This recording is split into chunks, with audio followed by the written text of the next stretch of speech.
Well, whenever the enemy wages war, our enemy knows that what the most honorable Elijah Muhammad said is the truth.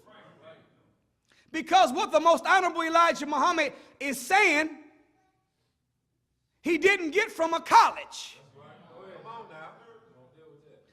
He didn't get from the internet. It wasn't out. What he says is not in the encyclopedia. And even if it was, he only went to the 3rd grade. So what the Honorable Elijah Muhammad is teaching, it is what Allah has revealed.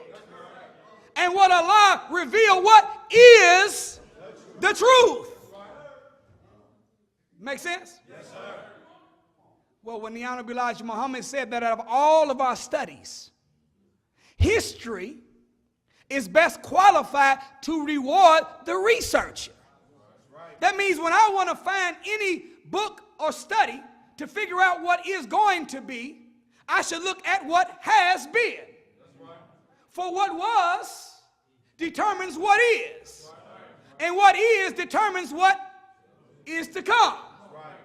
In social behavior, they say that the best predictor of future behavior is past conduct. Same statement, just say it different.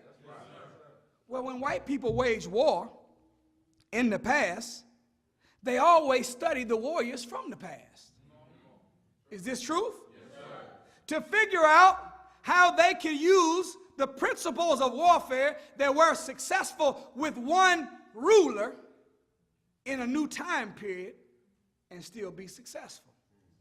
One of the greatest of those that they study is a man by the name of Napoleon Bonaparte.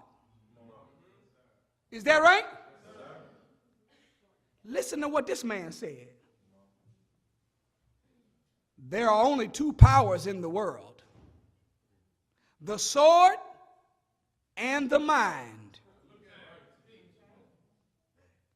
He said there are only 2 powers in the world, the what? Sword. Which would mean physical weapons. Is that right? When he said that, that was their weapons of choice. Today, in modern translation, we might say the atomic or the nuclear bomb.